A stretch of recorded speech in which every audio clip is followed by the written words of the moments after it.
जी अस्सलाम वालेकुम। मैं हूँ अवैस सलीम। मेरे साथ मेरे रेगुलर जो पैनलिस्ट हैं जावेदुर रहमान और वकार गिलानी, वो तो हैं ही, लेकिन आज हमने सोचा कि आज हम रजा रूमी साहब को भी मेहमान बनाएं, क्योंकि ये रोजाना खुद सवाल कर रहे होते हैं इस प्लेटफॉर्म पर, नया दौर के सामीन तक पहुंचा रहे होते हैं, लेकिन ये खुद क्या सोचते हैं वो जरा ये कम कम बोलते हैं। दूसरे टीवी चैनल्स पर तो आते हैं, आज हमारे मेहमान है। तो रजा आपका शुक्रिया, जावेद साहब, वकार साहब, आप दोनों का शुक्रिया।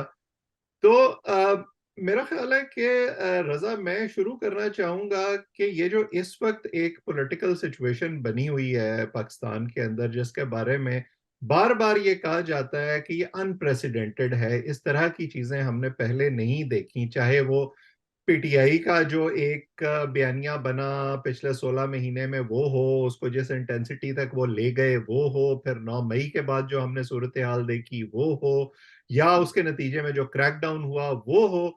और उसमें वो ऐसे लगता है कभी कभी कि चीजें दोनों तरफ पॉइंट ऑफ नो रिटर्न पर पहुंच गई हैं। आप कैसे देखते हैं इसको, and where will it lead us? जी शुक्रिया अवैस, थैंक यू। बड़ा अच्छा किया कि आपसे इसी बहाने मुलाकात होगी, और वकार से भी, और जावेद, सब दोस्त मौजूद हैं। देखें, अनप्रेसिडेंटेड तो कहीं से नहीं है, ये तो इस्टेब्लिश हो चुका है। और ये एक तरह से पाकिस्तान की तारीख बार बार जिस तरह अपने आप को दोहराती है, और ये इसी तरह दोहरा रही है, तो इसलिए कोई अनप्रेसिडेंटेड वगैरह का चक्कर नहीं। वो जाहिर बात है, बयानिया बनाने का, और जो वो तो उसका उसका मलिका हासिल है पाकिस्तान तहरीक इंसाफ को, उनके चेयरमैन साहब को, जो और उनके जो जोमा हैं। और उन्होंने ऐसी एक बना दी है, पब्लिक में नैरेटिव बना दी है कि ये पहली बार इस तरह हो रहा है पाकिस्तान में, अनप्रेसिडेंटेड है। लेकिन क्या ऐसा होना चाहिए, वो अलग अलग मौजू है। वो बिल्कुल गलत हो रहा है, जैसे कि पहले हुआ था। जैसे कि 2018 में आपको याद है कि यही सूरत हाल थी कि एक पार्टी को और उसके सरबराह को माइनस करके, जेल में डालकर, डिसक्वालीफाई करके इलेक्शन होल्ड किए गए थे। तो आज पहिया तारीख का बिल्कुल घूम चुका है। 5 साल के बाद वही सूरत हाल है, फर्क किरदार बदल गए हैं, जेल बदल गया है, पार्टी बदल गई है, लेकिन फंडामेंटल्स वही हैं। तो इसलिए, और उससे पहले भी आप देखें तो 90s में भी आपको याद होगा वैसे ऐसे ही होता था। तो ये एक बड़ी मजमूम तारीख है पाकिस्तान की, जहां पे एस्टेब्लिशमेंट और उनकी वक्ती जो साथी होते हैं, वो मिलकर अपने मुखालिफिन को धक्का देके बाहर करते हैं और जमहूरियत का बेड़ा गर्क करते हैं। आज हम यही फेस कर रहे हैं पाकिस्तान में। हम्म। लेकिन उसमें एक जो वेरिएबल शामिल हुआ है 9 मई के बाद, ऐसे लगता है कि it is establishment versus PTI, और बीच में से बाकी पॉलिटिकल फोर्सेस जो हैं वो माइनस हो गई हैं। पहले फिर भी किसी हद तक पॉलिटिकल सैम्बलेंस होता था, एस्टैब्लिशमेंट की राय होती थी कि जी हमें ये पसंद है, नापसंद है। अब तो मामला बड़े पर्सनल हो गए हैं। दूसरा जो ये जो जिसकी तरफ आपने आखिर में इशारा किया कि ये उस नेक्सस के नतीजे में जो अब हमारे सामने आ रहा है, ये जिस किस्म की कानून साजी हो रही है, जिस किस्म की डेमोक्रेसी को बचाने के नाम पर जो स्पेस ये ऐसे लगता है कि छोड़ी जा रहे हैं पॉलिटिकल फोर्सेस अपनी, ये तो बड़ा खतरनाक है। और मतलब मुझे नहीं लगता कि इसको रिकवर करना इतनी जल्दी मुमकिन होगा। देखिए, बात यह है कि आपकी बात बिल्कुल दुरुस्त है। मैंने इसके बारे में तकरीबन 6-7 महीने से इसी मौजू पे देख रहा था। अब तो लिख लिख के भी वही बातें अपने आप को दोहराने वाली बातें होती हैं, इसलिए मैंने काफी अरसे से कुछ नहीं लिखा, महीना हो गया ज्यादा। लेकिन ये मैं पिछले साल से ये कहे जा रहा हूँ, जब ये खुसूसन आर्मी चीफ की अपॉइंटमेंट का मामला आया था, और उस पे खान साहब ने एक जलसे में कहा कि आर्मी चीफ मेरी मर्जी का होना चाहिए। बाद में उन्होंने कुछ टीवी पे बयानात भी दिए। और जो उस वक्त अब जो कहा जाता है, बहुत से लोग ये कहते हैं पाकिस्तान में, और बड़े सीनियर जो लोग, जिनके पास बहुत इंफॉर्मेशन होती है, कि खान साहब वो उस वक्त के आर्मी चीफ की अपॉइंटमेंट रुकवाना चाहते थे। और उन्होंने टीवी पे ऐलान भी किया कि जनरल बाजवा को एक्सटेंशन देने में कोई हरज नहीं है। बाद में ये भी पता लगा कि शायद ताहयात एक्सटेंशन का भी कुछ जिक्र लोग करते रहे। बहरहाल वो एक अलग बहस है। वहां से ये क्लियर हो गया था कि ये इस्टेब्लिशमेंट वर्सेस पीटीआई वाला मामला जो है वो बन रहा, बल्कि इस्टेब्लिशमेंट वर्सेस इमरान खान। हम्म। पीटीआई असल में इमरान खान है, जाहिर उनके अलावा कुछ नहीं। फैन क्लब को आपसे बेहतर कौन जानता है वैस। है। तो फैन क्लब का जो एक मजमुआ जो है, मुजस्समा जो है, वो इमरान खान साहब है। मगर बात यह है कि ये भी पहले हो चुका है। क्या 1977 में जुल्फकार अली भुट्टो वर्सेस जनरल जिया और मिलिट्री junta नहीं थी? हम्म। क्या 1988 में बेनजीर भुट्टो वर्सेस एस्टेब्लिशमेंट नहीं थी? उन्होंने तो 20 महीने नहीं उसकी हुकूमत को चलने दिया, पहले 6 महीने में तहरीके अदम एतमाद ले आए। और उसके बाद फिर आपने देखा कि 1999 में नवाज शरीफ बमुकाबला दीगर इस्टेब्लिशमेंट थी। बल्कि मुझे याद है जब 12 अक्टूबर को कू कू हुआ, तो मैं उस वक्त बैठा, उस वक्त तो मैं जर्नलिज्म में नहीं था, और मैं बीबीसी और इंटरनेशनल मीडिया देख रहा था। इस्लामाबाद में था मैं उस वक्त, और वहां पे बेनजीर भुट्टो साहब का मैंने खुद बयान देखा, बेनजीर साहिबा का, कि जनरल मुशर्रफ के साथ हम ताउन करने को तैयार हैं, वो हमसे बातचीत करे, क्योंकि नवाज शरीफ तो बड़ा बुरा था और वो निकल गया और ये हुआ।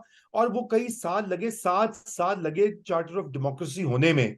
हम्म, उसके दौरान जो स्पेस मिल जाती है एस्टेब्लिशमेंट को, उसमें वो अपना आकर मैदान मार लेते हैं, जैसे कि आज हो रहा है।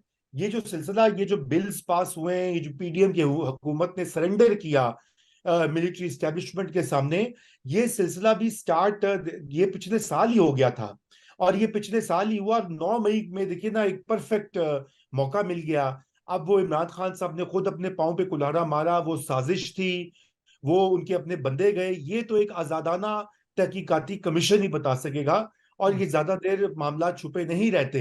हम्म, लेकिन ये कि जो रवैया, जो जबान, जो टेम्परेचर इंक्रीज किया गया था, और जो भी हम देख रहे हैं पीटीआई की सोशल मीडिया जो स्पेसिस में, उसमें बड़ा क्लियर है कि ये इस वक्त के एक जो मौजूदा आर्मी चीफ वर्सेस मसीहा का है।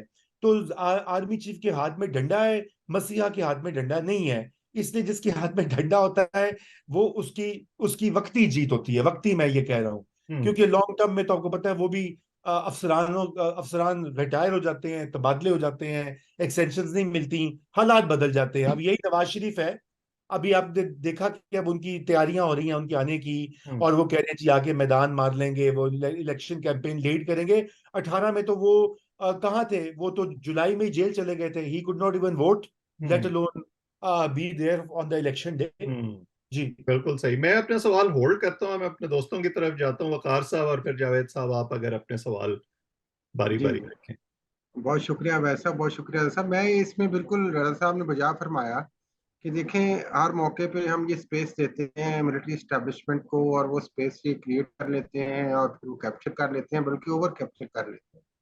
अब जिस तरह इन्होंने मिसाल दी, मैं इसमें दो चीजें सिर्फ रेज करना चाह रहा हूँ, इनसे पूछना चाह रहा हूँ कि जिस तरह 2007 में हमने देखा जब मुशर्रफ साहब की इमरजेंसी आई, और किस तरीके से फिर बाद में उन्होंने एक मीडिया कंट्रोल स्ट्रेटजी बनाई। जाहिर है 2001 में जब मीडिया आजाद हुआ, प्राइवेट मीडिया को इजाजत दी, परवेज मुशर्रफ साहब ने खुद लाइसेंस दिए, लेकिन वो एक्सपेक्ट नहीं कर रहे थे शायद कि वो इस तरह किसी के क्रिटिसाइज किया जाएगा उन्हें। और बाद में इमरजेंसी के बाद हमने देखा कि गैर एलानिया स्ट्रेटेजी बनी, और थ्रू कैमरा किस तरीके से इलेक्ट्रॉनिक मीडिया को कंट्रोल किया गया।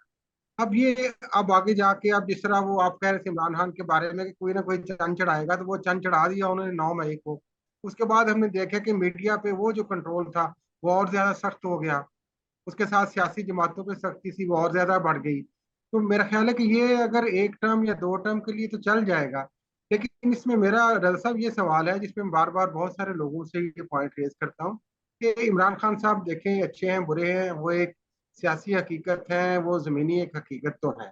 वो हकीकत रिट बिटर है या नहीं है। अब जो हमारी सियासी जमातों में इतनी ज्यादा एक्सट्रीम्स हैं, मसलन ये कि इमरान खान को शायद एक कोई चार्टर ऑफ डेमोक्रेसी आगे जाके हमें नजर आ जाए कि है कि नहीं है, लेकिन अभी कोई बनता इससे नजर आ रहा कि देखिए दोनों इमरान खान साहब खुद एक एक्सट्रीम पे हैं, और उनके जो मुखालफिन है सियासी वो भी एक एक्सट्रीम पे हैं।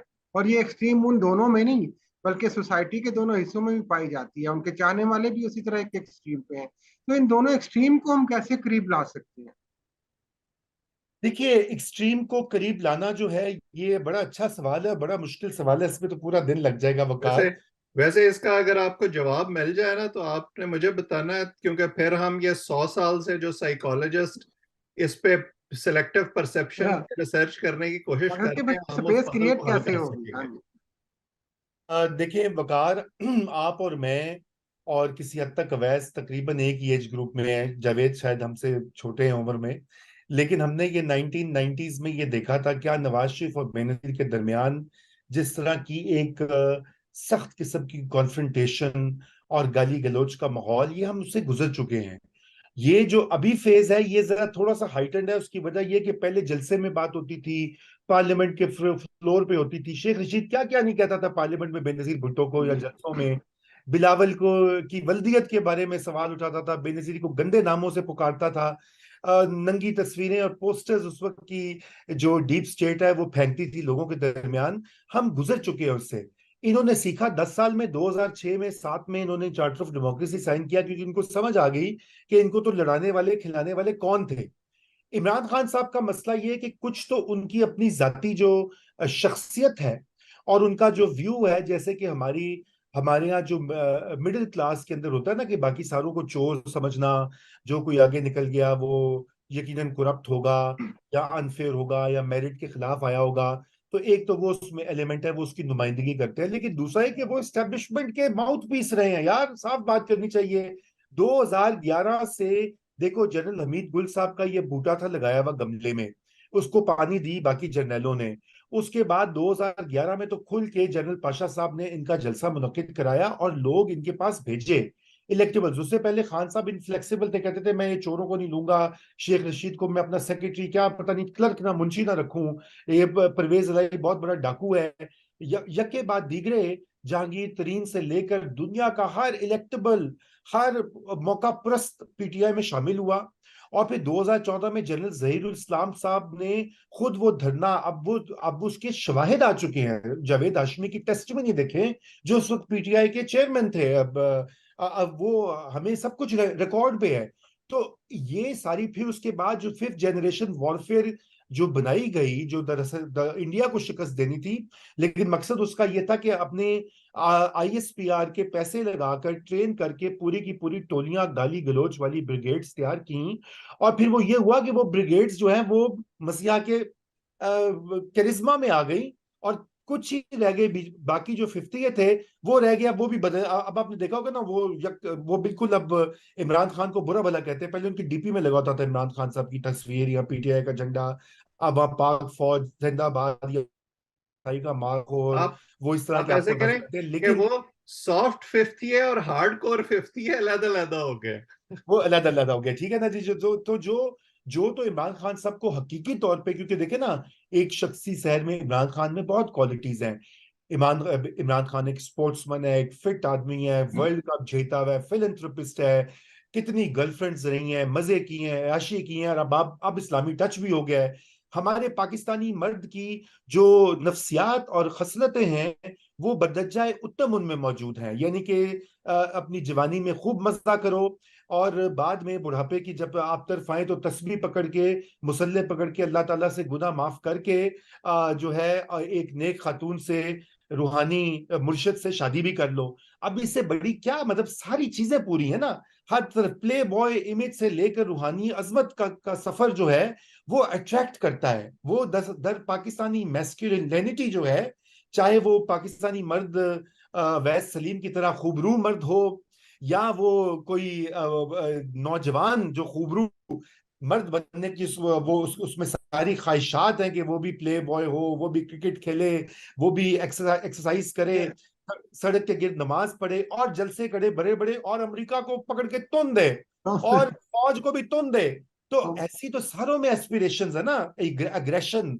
तो सारी चीजें खान साहब हर खाना टिक करते हैं, इसलिए उनकी बड़ी जेन्युइन फॉलोइंग है। और जाहिर बात है जो वो बातें करते हैं, देखिए उससे क्या आपको और मुझे इत्तेफाक नहीं है कि पाकिस्तान में करप्शन का खात्मा होना चाहिए? क्या आपको मुझे इत्तेफाक नहीं है कि पाकिस्तान का निजाम बदलना चाहिए? क्या आप और मैं ये इत्तेफाक नहीं करते कि हमें जो है गुलामी नहीं ना मंजूर है? हम सबको ये नारा टच करता है, और इस्लामी टच हमारी तरबियत ही हुई है बचपन से। हमें जो है घर में मौलवी साहब इस्लामियात दीनियात हमारे जिनों के अंदर वो है कि हम अफजल हैं, आला हैं, और मुसलमान जन्नत में जाएंगे। और ये कि हर चीज जो है वो इस्लाम के मुताबिक होनी चाहिए, शरीयत में हर चीज की इजाजत है, और तालिबान जो है वो अमेरिका काफिरों के खिलाफ लड़ रहे हैं। ये सारी बातें हम रोज सुनते हैं अपने घरों में, अपने मोहल्ले में, अपने सर्कल्स में, व्हाट्सएप स्पेसिस में। वो हर चीज वो कहते हैं जो कि एक जैसे कहते हैं average young and old mail Pakistani voter को अपील करता है जी। और शायद लेकिन इसकी उसमें वजह ये एक भी है कि एक मेरा दोनों एक जरूरी ही नजरिया सवाल है, पे, इसमें एक दोनों जरूरी एक ही सवाल है। नजरिया पे पले बड़े, हम्म, जी कि मौलवी और इमरान खान साहब। नहीं, अब देखे ना, अब वो सारी चीजें जब लोग किसी को एक्सेप्ट कर लेते हैं एक लीडर के तौर पे, उसकी एक पॉपुलर अपील हो जाती है, फिर वो बाकी सारे जवाब पीछे रह जाते हैं कि उसकी बशरी कमजोरियां क्या थी, खामियां क्या थी, वो क्या करता है क्या नहीं करता, फिर लोग एक फिल्टर के थ्रू उसको देखते हैं। तो वो अब एक पॉलिटिकल रियलिटी तो है, और बहुत बड़ी पॉलिटिकल रियलिटी है। जी, वो बिल्कुल एक पॉलिटिकल रियलिटी है, और उसकी देखिए तीन वजूहत है। एक तो मैंने आपको बता दी, उनका जाती शख्सियत का सहर या करिश्मा जिसे कहा जाता है, एक इनविंसिबिलिटी का। देखिए ना, रमीज राजा कहते हैं कि कप्तान कभी नाकाम नहीं होता, हम्म। हमेशा जीतता है। इस तरह वो उनकी एक उनका नेक इनकरप्टिबल इमेज है। और हकीकत भी है कि देखें, लेट्स फेस इट, कि compare to many other politicians, Imran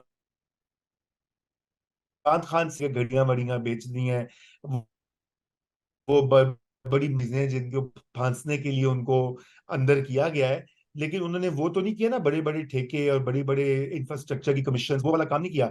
लेकिन दूसरी जो बात है, बात वो ये है कि जो पहली वाली पार्टियां, जो बड़ी पार्टियां हैं, लोग उनसे तंग आए हुए हैं। उनकी गवर्नेंस देख के, उनकी खानदानी विरासत का निजाम देख के लोग कहते हैं कि यार ये कब बदलेगा, ये वही बार बार म्यूजिकल चेयर्स फेरे लगे हुए हैं।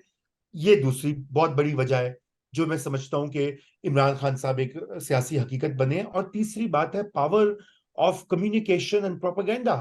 पहले दो चीजें जो है वो इतनी इफेक्ट, आप टिकटॉक पे जाइए ना, आपको टिकटॉक पे हजारों वीडियोस मिलेंगी जहां पे खान साहब के वो नमाज अदा कर रहे हैं, वो जलसा कर रहे हैं, वो यंग लोगों से बात कर रहे हैं, वो वर्जिश कर रहे हैं, वो वॉक कर रहे हैं शेरू के साथ, और उसके पीछे गाने, और उसके पीछे पूरी, तो एक ये पूरा एक जिसे कहते हैं इफेक्टिव कम्युनिकेशन का मैसेज भी है कि देखो ये एक लीडर है जो कि ईमानदार है, सिंसियर है, मसीहा है, बाकियों से मुख्तलिफ है और बेहतर है। हम्म। तो ये हकीकत इसलिए इसलिए बनी है, वैसे हकीकत इसलिए नहीं बनी कि उनके पास कोई माशी एजेंडा है, उनका कोई सियासी एजेंडा है, उनका कोई मंशूर है, वो कोई आकर जो है रीडिस्ट्रीब्यूशन ऑफ वेल्थ कर दे। जी। ये तो उनकी तकरीरें तो देखें ऐसी हैं, मैं आमतौर पे कहता हूँ कि जिस तरह बहुत सारे एंकर पर्सन हैं हमारे पाकिस्तान में, जो जाहिर है कुछ नहीं कर सकते, लेकिन वो अवाम की फ्रस्ट्रेशन से खेलते हैं, या उनके नुमाइंदा उनकी आवाज बन जाते हैं। वो निज़ाम को गालियां देंगे, वो बुरा भला कहेंगे, और एक हाई रेटिंग उनकी बन जाती है। इसी तरह खान साहब की एक सियासत है, उन्होंने सोसाइटी की उन कमजोरियों को एक्सप्लॉइट किया, या उनको ऐसे तरीके से तैयार किया गया कि जनाब ये सब चोर हैं, ये फजूल है, ये इंडिया, ये अमेरिका, ये इस तरीके से लोगों की फ्रस्ट्रेशन से उन्होंने खेला, और लोगों ने उनको सेकंड किया। तो उनकी भी रेटिंग इसीलिए हमेशा बढ़ती है क्योंकि वो उनकी जो नब्ज है सोसाइटी की, उससे बाकायदा वो उस पल्स पे उनका हाथ है। देखिए, आपने बहुत उम्दा बात की है। जो ये जो सब कुछ आपने बयान किया ना, इसको अगर हम समराइज कर दें एक टर्म में, तो वो है पॉपुलिज्म। पॉपुलिज्म की यही डेफिनेशन है कि एक पॉपुलिस्ट जो होता है, वो माशरे के अंदर जो फॉल्ट लाइंस होती हैं, जो एंजाइटी, फ्रस्ट्रेशन, गुस्सा, एहसास महरूमी, वो उसको उसका नुमाइंदा बन जाता है, और वो अपने आप को प्रेजेंट करता है कि वो उसका तदारुक है, वो उसका एंटीडोट है। ट्रंप का यही आलम है अमेरिका में। वैसे साहब मौजूद हैं इस वक्त, आपको बताएंगे कि ट्रंप साहब जो है वो बेइंतहा मकबूल हैं, हर दूसरे इस वक्त अमेरिकी सियासतदान से वो ज्यादा मकबूल हैं। और उनपे कोई केस पे केस, पता नहीं कितने 12-14 केस उन पे बन गए हैं। ਤੁਸੀਂ ਖਾਨ ਸਾਹਿਬ ਨੂੰ ਰੋਂਦੇ ਹੋ कि 100 FIR हो गया ने, ਇੱਥੇ ट्रंप ਦੇ भी कोई 100-200 हाँ, केस बन गए थे। लेकिन उन्होंने भी कहा कि वो आखिरी बाल तक लड़ेंगे। वो आखिरी बॉल तक लड़ेंगे। अच्छा, यही चीज अगर आप देखें तो बोल्सोनारो ब्राजील वाला, वो भी यही करता है। हंगरी में जो बैठा हुआ है ओरबान, वो भी यही बात करता है। किसी हद तक अर्दोआन जो है तुर्की में, अब वो तो खुद इस्लामी टच प्रो मैक्स है, और उसने भी इसी तरह खेला हुआ है इस्लामी टच का कार्ड के वो तुर्की के जो सादा लोग, मजहबी अवाम हमारे जैसे हम हैं, वो सारे उसके शहर में मुब्तला हैं। और बड़ी हद तक मोदी जी हिंदुस्तान में वो भी यही काम करते हैं। अगर आप आदादो शुमार देखें तो मोदी के जमाने में, मोदी के दौरे इक़्तिदार में अनएम्प्लॉयमेंट बढ़ी है, यानी बेरोजगारी, शरह तरक्की नीचे गिरी है। उसने अपने सारे दोस्तों को नवाजा है, बड़े बड़े इंडस्ट्रियल हाउसेस को, लेकिन मकबूलियत की वो अभी भी बामे उरूज पर है, और अगले इलेक्शन भी वही जीतेगा। उसकी वजह यह है कि जो वही आपने जो बात करें कि वो जो फ्रस्ट्रेशन है उसका वो नुमाइंदा भी बना है। वो लोगों को एक ख्वाब दिखाता है कि मैं आपकी मिडिल क्लास इंडियन को कहता है मैं तुम्हें ऊपर ले जाऊंगा। जैसे खान साहब का भी यही है ना, एस्पिरेशनल मिडिल क्लास जो होती है वो कहती है कि मैं, यानी कि मोटर बाइक से मैं छोटी गाड़ी में जाऊं, छोटी गाड़ी से बड़ी गाड़ी में जाऊं, बड़ी गाड़ी से बड़े घर में जाऊं, बड़े घर से बैंक बैलेंस में जाऊं, बैंक बैलेंस से बैरिया टाउन के या आईफल टावर के गिर्द इर्द गिर्द पिकनिक मनाऊं। ये सारी एस्पिरेशनल होती हैं क्लासेस। और ये तबकात जो सबसे आगे आ गए हैं, Lahore, Cantt, Bahria, DHA Rawalpindi, DHA Karachi, मत एफ्लुएंट क्लासेस की, जो कि बड़ी पावरफुल होती हैं, क्योंकि उसकी वजह यह कि वो मीडिया में है, वो ब्यूरोक्रेसी में है, वो जजों में है, वो मिलिट्री में है, वो सिविल सर्विस में है। इसीलिए तो आप देखें ना, खानदान वालों के आगे बड़े बड़े रियासत के जो अहलकार हैं वो मजबूर हैं, अपनी खुश दामन हो, अहलिया हो, औलाद हो, वो उनकी बातों के आगे सिर नगू हो जाते हैं, क्योंकि वो क्या करें, घर भी तो जाना होता है ना उन्होंने। बिल्कुल सही। जावेद साहब मुस्कुरा रहे अच्छा जनाब, अगर हम बात करें ये मौजूदा जो बरकी बहरान जो खड़ा हो गया है जी उसके ऊपर, देखें एक जमाना था 80 की दहाई में, उस वक्त तो हमारे गानों के अंदर भी वो नजर आता था कि बिजली बरी है मेरे जावेद साहब, अंगने हम में, मतलब कि हम मौजू से दूसरी तरफ चले जाएंगे। पहले मेरा ख्याल है एक आखिरी ये पॉलिटिकल साइड को जरा रैप अप करते हुए खान साहब के मुस्तकबिल पे मैं बात ना कर लें कि वो बिल्कुल बाहर आएंगे कि नहीं आएंगे। देखिए जी, खान साहब को अगर तो आप मेरे पास कोई ऐसी इंफॉर्मेशन नहीं है कि मैं आपको बड़ी जिसे कहते हैं ना वसूख से कोई इसके ऊपर बात कर दूं। हाँ, मैं आपको ये अपने तज्जिए की बुनियाद पे ये कह सकता हूं कि खान साहब को अभी हतुल वसा कोशिश होगी इस्टेब्लिशमेंट की कि वो बाहर ना आए। हम्म। एक ही उनका पास जो रास्ता है वो है सुप्रीम कोर्ट ऑफ पाकिस्तान का। इसी वजह से वो बार बार वहां पे केसेस जा रहे हैं, और जो मौजूदा चीफ जस्टिस हैं वो सितंबर 16 या 17 को रिटायर हो रहे हैं। उससे पहले हो सकता है उनको कुछ रिलीफ मिल जाए, लेकिन उसका ये मतलब नहीं कि वो जेल से बाहर आ जाएगी, क्योंकि फिर दूसरे मुकदमे में गिरफ्तारी हो जाएगी। हमने ये पहले तय किया ना कि 4 मुकदमात जो हैं जी। वो उनके सर के ऊपर तलवारें खड़ी हैं, सीरियस मुकदमात हैं, और ये 4 एग्जॉस्ट हो जाएंगे तो 5वां भी ले आएंगे भाई लोग। तो वही इसलिए जैसे अभी तो वो परवेज इलाही के साथ हो रहा है। जी जी, इनके तकरीबन साथ भी तकरीबन हो गए। रिहा होंगे, इधर रजा पकड़ेंगे, रूमी लेकिन मैं ये साहब कहना चाह रहा था कि चले शायद इधर। मिलिट्री इस्टेब्लिशमेंट तो ये चाहती है, ये जाहिर है कि किस तरीके से वो अंदर रहें, लेकिन सबसे बड़ा मेरा ख्याल है उनके लिए चैलेंज ये है कि वो लोगों के अंदर से बाहर कैसे आए, वो नहीं आ रहे हैं। तो वो जी जब तक नहीं रजा आएंगे, मेरा रूमी ख्याल साहब, है वो अंदर रहेंगे भी तो चैलेंज रहेंगे। जी जावेद साहब।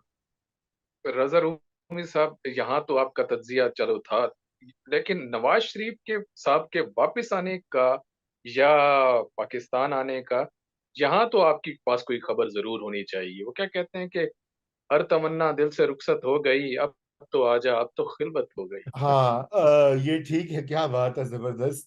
देखें, ये बात दुरुस्त है कि मेरा आप पारा में तो कोई डायरेक्ट एक्सेस नहीं है, इसलिए मैं आपको वहां पे तज्जिया ही दे सकता हूँ।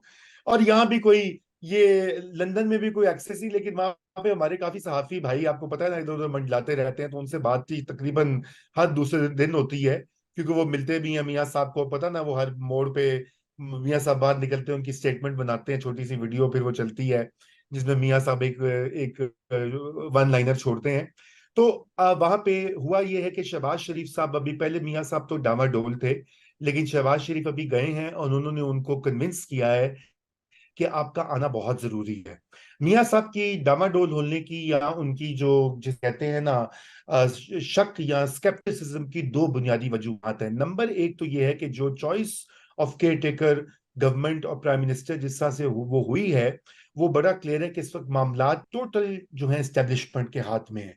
यानी कि पहले जो रू थी ना 18वीं तरमीम में, ये जो चेंजेस लाई गई केयर टेकर निजाम की, कि जहां पे सियासी कुव्वतें एक एक कंसेंसस के साथ फैसला करें कि वो शख्सियत को लाएं जो बिल्कुल अबव बोर्ड हो, जो इस्टेब्लिशमेंट की वो ताकत तो किसी में नहीं होती उनको काउंटर करने की, लेकिन कम से कम रेजिस्टेंस तो दे। लेकिन यहाँ पे तो इस्टेब्लिशमेंट ने अपना जो फेवरेट तरीन जिसे कहते हैं ना वो एलाई, उसको केयर टेकर वजीर आजम बना दिया। पहली तो ये बात है। दूसरी बात ये है कि अगर पीटीआई के खिलाफ धक्कड़ पकड़ धक्कड़ हो रही है, हजारों कारकुन बंद हैं, और शाह महमूद भी अंदर है, इमरान खान भी अंदर है, तो ये मियां साहब अब पाकिस्तान के सीनियर तरीन पॉलिटिशियंस में हैं मेन स्ट्रीम पाकिस्तान में। अब ये याद रखिए कि उनका उनका सियासी और गवर्नेंस का तजुर्बा जो है वो बाकी हर किसी से ज्यादा 1981 से है। तो उनको ये पता है कि ये मामला पीटीआई पे नहीं रुकेगा, इतने तो कच्चे गोलियां उन्होंने नहीं खेली हुई, उनको पता है, वो देख चुके हैं, भुगत चुके हैं। इसलिए ये 2 उनके कंसर्न्स हैं। लेकिन ऑन दी अदर हैंड, उनका जो बड़ा कंसर्न, इन दोनों से बड़ा कंसर्न है, वो ये है कि उनकी पार्टी जो है ये उनकी आखिरी इनिंग्स है। अगर वो नहीं आते, कैंपेन नहीं करते, तो पीएमएलएन का तो पहले ही कबाड़ा निकला हुआ है। इलेक्टोरल मैदान में 40%, 50% महंगाई, और जो जावेद अभी आप बिजली की बात कर रहे थे, ये उन्हीं के खाते में जा रहा है। और ये उनके खाते में जाता है तो पीएमएलएन तो without Nawaz Sharif in the मैदान राउट हो जाएगी, कि उसके पास कोई बयानिया नहीं है। क्या बताएगा शहबाज शरीफ मैंने आईएमएफ की डील ली जिसके तहत ये शराइत मैंने पूरी की हैं, या क्या बताएगा कि मैंने 4 मुल्कों में जाके तो कशकोल उठा के उनसे पैसे लाया हूं, या क्या बताएगा कि मैंने फौज के हक में ड्रिकोनियन लॉज पास करवाए हैं। ये तो उल्टा पिट जाएगा। और आपने जो कहा कि दिलों में, वकार ने कहा कि दिलों में इमरान खान जो बसता है अर्बन पाकिस्तान के और इंपॉर्टेंट सेक्शंस में, वो इमरान खान और मजबूत हो रहा है, ठीक है ना। तो इन हालात में नवाज शरीफ एक वाहिद इस वक्त उम्मीद की किरण है, अगर पीएमएलएन को सरवाइव करना है as a political force, number एक। और नंबर दो, इंपॉर्टेंट चीज ये भी है कि अभी ये जिस तरह बिजली के ऊपर आपने ये जो बात की, सिविल नाफरमानी का आलम है, ये भी अल्टीमेटली हफ्ते 2 हफ्ते के बाद अगर ये मामला ठीक नहीं होता तो लोग फिर निगरान हुकूमत को गालियां देंगे और इस्टेब्लिशमेंट को बुरा भला कहेंगे। क्या इस्टेब्लिशमेंट के को भी एक सेफ्टी वॉल्व चाहिए होती है, हर दौर में एक सिविलियन चाहिए होता है जो उनके डायरेक्ट वार जो है ना उसका वो मुकाबला करे। अब नवाज शरीफ है, वो एक स्टेट्समैन है, पुराना घात खिलाड़ी है, उनके साथ काम भी कर चुका है, लड़ भी चुका है, उसको ला के वापस वो मुल्क में छोड़ेंगे ताकि वो थोड़ी सी अब्सॉर्ब करे ये हीट। हम्म। तो ये बात, इसका मतलब तो ये है कि आपकी बातों से मुझे अंदाजा हो रहा है कि आप ये समझ रहे हैं कि नवाज शरीफ की वापसी की जो मुहिम है वो संजीदा है। तो क्या जी ये जो खबरें हैं कि जी ये जो टेक्नोक्रेटिक सेटअप आ रहा है और जनाब ये जो केयर टेकर सेटअप है ये लंबा चलेगा, इसकी क्या खबर है आपके पास कि इलेक्शन दो होंगे तो अब 2024 में, लेकिन कब होंगे? देखें, आपको ये पता है कि हमारी जो इस्टेब्लिशमेंट है ना, पहले होती थी सिविल ब्यूरोक्रेसी की इस्टेब्लिशमेंट, उसके बाद आ गई फौजी, अब सिविल मिलिट्री एक मिक्स है, मलगूबा है, मिलिट्री डोमिनेंट है, सिविल नीचे है, कभी कभी उसमें जज भी आ जाते हैं। ये तीन अज्जा हो तो बनता है मुसलमान, इकबाल से माजरत के साथ हुक्मरान हुक्मरान हुक्मरान, थैंक यू। तो ये तीन अज्जा हैं जो एस्टेब्लिशमेंट को बनाते हैं।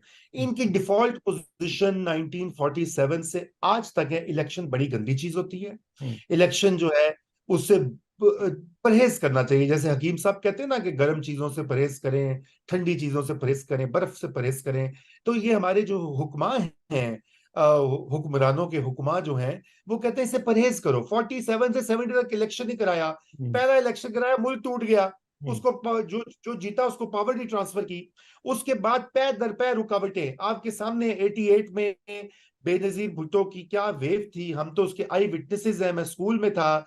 और उसको जिस तरह बंद बांध के रोक के पंजाब में रिगिंग करके नवाज शरीफ को लाया गया, फिर उसके बाद निकाला गया, फिर नवाज को लाया गया, फिर निकाला गया, अल्टीमेटली दे टुक ओवर। फिर 2002 का इलेक्शन है, रिग्ड टू द हिल्ट। 2008 का इलेक्शन है, वो चूंकि लॉयर्स मूवमेंट थी, इतनी फौज के खिलाफ प्रेशर था तो कियानी साहब ने बैक सीट ले ली और वो उसको आगे आने दिया। लेकिन जो सबसे बड़ी जीतने वाली लीडर थी उसको दिन दहाड़े कत्ल कर दिया। माशाल्लाह, कौन सा फ्री और फेयर इलेक्शन, कौन सी लेवल प्लेइंग फील्ड। ये जो आज बातें हो, आपने कहा अनप्रेसिडेंटेड, ओ भाई, बेनजीर भुट्टो साहिबा को तो 2008 में, वो 2007 में आप उनका इस्तकबाल देखें कराची का, उनका जलसे देखें, वेव देखें। मैं उस वक्त था मौजूद पाकिस्तान में उसी विंटर में, और वो अनप्रेसिडेंटेड था। और उनको 27 दिसंबर को एलिमिनेट कर दिया, ठीक है। और उनकी पुअर सब्स्टिट्यूट्स जो हैं वो जीत के आए, और जो उनके साथ किया गया वो रेस्ट इज हिस्ट्री। अच्छा, तो इसलिए डिफॉल्ट पोजीशन, सॉरी मैंने लंबी बात कर दी, डिफॉल्ट पोजीशन ये होती इलेक्शन नहीं कराना। लेकिन अब मसला ये हो गया कि पाकिस्तान भी बदल गया है। ये 47 वाला नहीं है, 70 वाला नहीं है, 88 वाला नहीं है, 99 वाला नहीं है। अब यहाँ पे एक सुप्रीम कोर्ट है जो समझ ली मैं फने खान हूं, ठीक है ना। यानी कि वो एस्टेब्लिशमेंट से भी अगर पंगा करना चाहे तो वो कर लेती है, जैसे अभी हो रहा है, आपने देखा है जस्टिस बंदियाल और फिर उफ्का कार चंद वो लड़ रहे हैं एस्टेब्लिशमेंट के साथ बाकायदा। दूसरा एक एलिमेंट आ गया है मीडिया की, आजाद मीडिया और सोशल मीडिया की जो पब्लिक इंगेजमेंट हो गई है, रसाई हो गई है, वो भी अनप्रेसिडेंटेड है। पहले तो आप जंग अवैस को याद है, वकार को भी याद होगा, जब हम स्कूल में कॉलेज में थे तो 2 अखबार थे, जंग और अवैस, उसको पढ़ते थे, उसमें कॉलम, उसमें खबर, उसमें करप्शन की स्टोरी होती थी। और बाद में 2-3 अंग्रेजी के अखबार, मेजोरिटी तो अंग्रेजी पढ़ती नहीं है, तो हमारा जोम है कि अंग्रेजी अखबार बड़े वो चलते हैं, नोबडी रीड्स देम, 1% से भी कम लोग पढ़ते हैं। तो उर्दू के 2 अखबार होते। अब 36 चैनल हैं 24/7। अभी माशाल्लाह उसमें भी कुछ 4-5 नए प्रॉपर्टी डीलर आ गए हैं, और कोई कोई सैकड़ों यूट्यूब चैनल्स हैं और यूथ ट्यूब चैनल्स हैं, और व्हाट्सएप सबसे बड़ा जरिया। ब्राजील, हिंदुस्तान, पाकिस्तान में दुनिया के जो कसीर आबादी वाले ममालिक हैं, इंडोनेशिया, वहां पे व्हाट्सएप सबसे डोमिनेंट प्लेटफॉर्म है। व्हाट्सएप पे फैलाई हुई इंफॉर्मेशन हर घर में पहुंचती है, झूठ सच अनवेरिफाइड वेरिफाइड वो भूल जाइए। तो इन हालात में फौज के लिए इलेक्शन को फरवरी मार्च से आगे ले जाना बहुत मुश्किल होगा। और उसमें नए चीफ जस्टिस जो आ गए होंगे, अक्टूबर में ये केस जाएगा सुप्रीम कोर्ट में। अगर कोई ताखीर का मामला हुआ, वो फुल कोर्ट बिठाएंगे, एन मुमकिन है, उनको ये कह चुके हैं, फुल कोर्ट जो होगी सुप्रीम कोर्ट की एक आवाज से इलेक्शंस की डिले को अपोज करेगी। और सोशल मीडिया पे पीटीआई का तूफान जारी होगा, और दीगर पार्टियों का अब तो पीपीपी भी आ गई है मैदान में, अब सिर्फ पीटीआई नहीं रही, याद रहे। वो भी कह रहे हैं 90 डेज में इलेक्शन होना चाहिए। तो आहिस्ता आहिस्ता स्केल्स जो हैं, सियासी कुव्वतें टिल्ट हो रही हैं। By the end of this year ये बिल्कुल एक अलग मामला होगा। नवाज जब मैदान में आ जाएगा, अगर वो आता है अक्टूबर में, तो फिर तो बड़ा मुश्किल होगा एस्टेब्लिशमेंट के लिए मजीद आगे इलेक्शन खींचना। द मैक्सिमम वो जो खींच सकते हैं वो फरवरी तक, और वो भी हल्का बंदियों की जो ईमा के ऊपर जो एक कंट्रोवर्शियल फैसला किया है, वो भी सुप्रीम कोर्ट ने उसको भी वैलिडेट या वेरीफाई करना है। जी बिल्कुल सही। 3-4 मिनट हमारे पास रह गया, सो मुख्तसरन आप दोनों का एक एक सवाल और उसका मुख्तसर जवाब। जी सिविल नाफरमानी की आपने बात की कि आपने थोड़ा सा टच दिया, यहाँ बड़ा अजीब सी एक बात आज चल निकली कि पीपल्स पार्टी की तरफ से नैयर बुखारी साहब कहते हैं कि ये जो जलसे जुलूस होने हैं, ये जो बरकी जो हमारा बहरान शुरू हो गया है, उसमें आप लोग भी साथ शामिल हो जाएं। ख्वाजा आसिफ साहब भी तजावीज़ देते हुए नजर आते हैं। तो ये मामला किस तरीके से सुलझ सकता है? देखिए, निगरान हुकूमत वो बेचारी जो जो दो चार जिसको बी टीम भी कहा जाए, एक इम्प्रेशन ये भी है कि ये बी टीम थी हाँ इनकी हाँ जी, ये बिजली के कोलिशन बहरान गवर्नमेंट का की। क्या होगा जी, और सियासी जमातें कैसे फायदा उठाएंगी? नहीं, देखिए, बिल्कुल उसमें बिजली का। ये भी साथ शरीक हो। जी जावेद, बहुत जबरदस्त क्वेश्चन है एक्चुअली। और मेरे ख्याल से ये जो बहरान है बिजली का, इसको कुछ ना कुछ निगरान गवर्नमेंट को स्लैश एस्टेब्लिशमेंट को करना पड़ेगा। वो ये पब्लिक हीट जो है वो नहीं ले सकते। उनकी जो खुशकिस्मती उनकी और अवाम की बदकिस्मती वो ये है कि इमरान खान साहब जेल में है, सेकंड टियर लीडरशिप जो है शाह महमूद कुरैशी वो भी जेल में है, बाकी डरे भागे हुए हैं, टूट टूट गए हैं। इसलिए इस वक्त वो मैदान में हो सकते थे, उसका भरपूर अगर खान साहब होते जेल से बाहर तो वो उसका फायदा उठा सकते थे। नून लीग जो है फिलहाल उसके ऊपर नहीं फायदा उठाएगी, क्योंकि वो उन्हीं के खाते में जाएगा, लोग उनसे सवाल करेंगे एट सम पॉइंट उठा के। हाँ, पाकिस्तान पीपल्स पार्टी इसको उठा सकती है, लेकिन किस हद तक, क्योंकि वो भी शामिल थे आईएमएफ के मायदे में और सेलिब्रेट कर रहे थे। तो काबे किस मुंह से जाओगे, गालिब शर्म तुमको मगर नहीं आती, तो ये नहीं होगा। ठीक है, इसलिए फायदा नहीं उठा सकते, लेकिन इस्टेब्लिशमेंट अफोर्ड नहीं कर सकती कि वो मजीद हीट ले। उनको इंटरवीन करके कुछ ना कुछ फिल फॉर करवाना पड़ेगा, आईएमएफ से बात करनी पड़ेगी, आईएमएफ को जाके दोबारा मिन्नतें तरले करने पड़ेंगे कि सब्सिडी हमें देने दें और हमारे लोगों को ना किलबिलाने दें, और बड़े बड़े फैसले। हाँ, अगर ये है कि वो कोई बड़े बड़े अशराफिया की जो बिजली चोरी के 15-20-40 केसेस पकड़ लेंगे, तो कम से कम अवाम को तसल्ली ये हो जाएगी एक लेवल के ऊपर, नफसियाती, फाइनेंशियल तो नहीं, कि भाई बड़े लोगों के ऊपर भी ये बुरा टाइम आ रहा है, सिर्फ हम पे नहीं आ रहा। लेकिन मेरा ख्याल है जितना मर्जी बड़े लोगों पे आ जाए रजा साहब, अफोर्डेबिलिटी तो बहुत बड़ा इशू रहेगा, और इसको शायद कुछ सियासी जमातें प्रेशर के लिए इस्तेमाल करती रहे। लोग यकीनी तौर पे अफोर्ड नहीं कर पाएंगे। आईएमएफ से भी आप कितना लड़ेंगे, पहले ही आपने बड़ी मुश्किल से इनसे ये एग्रीमेंट लिया है। तो इस सारी सूरत हाल में क्या ये बेहतर नहीं है कि आप जल्दी से जल्दी एक शफाफ इलेक्शन करवाएं, और एक जमहूरी हुकूमत जैसी भी आती है उसको आके निज़ाम को चलाने दें पूरे 5 साल के लिए? जी बिल्कुल, देखें, असल बात ये है कि पाकिस्तान में इस वक्त, हमेशा पाकिस्तान की तारीख में एक ही चल रहा है, एक आजादाना मुनसिफाना शफाफ इंतखाबात करा दें ताकि मुल्क तो आगे चले भाई। जो पिछले 2-2.5 साल की जो इंस्टेबिलिटी है, और वो खत्म नहीं हो रही। आप एक फेयर इलेक्शन कराएं और उसमें पीटीआई को लड़ने दें, क्या कयामत आ जाएगी अगर चले जी खान साहब अगर जेल में, शाह महमूद कुरैशी बन जाए ना वजीर आजम, क्या क्या मसला होगा, परवेज खटक बन जाए, निकल आएगा। इमरान खान ने अल्टीमेटली तो होना इनका समझौता इन्हें नवाज शरीफ से नहीं हो गया, इसी इस्टेब्लिशमेंट का, इसी इस्टेब्लिशमेंट का बेनजीर भुट्टो से नहीं हो गया था समझौता, इस इस्टेब्लिशमेंट का जो है भुट्टो के साथ नहीं था रिलेशनशिप। लेकिन मसला यह है ना रजा साहब कि ये अब गुस्सा और अना जो है वो तरजीह है, बाकी चीजें जो है वो अब तरजीह नहीं है। कोई सोच नहीं रहा है इन चीजों के बारे में, हम बिल्कुल आखिरी मिनट में हैं और मसला यह है कि ये चीजें इतनी उलझी हुई हैं कि एक नशिस्त इनके लिए बहुत कम है। तो हम गुफ्तगू का ये सिलसिला जारी रखेंगे। आज खत्म करते हैं। आपका शुक्रिया जावेद साहब, आपका गिलानी साहब, आपका वकार रजा साहब, आपका, और जो हमारे देखने वाले हैं वो अपना नतीजा खुद निकाल सकते हैं। आप सबका बहुत बहुत शुक्रिया। इस प्लेटफॉर्म पर हमारे साथ जुड़े रहें ताकि हमारी गुफ्तगू भी आप तक पहुंचती रहे और हमारे मेहमानों से भी आपकी मुलाकात होती रहे।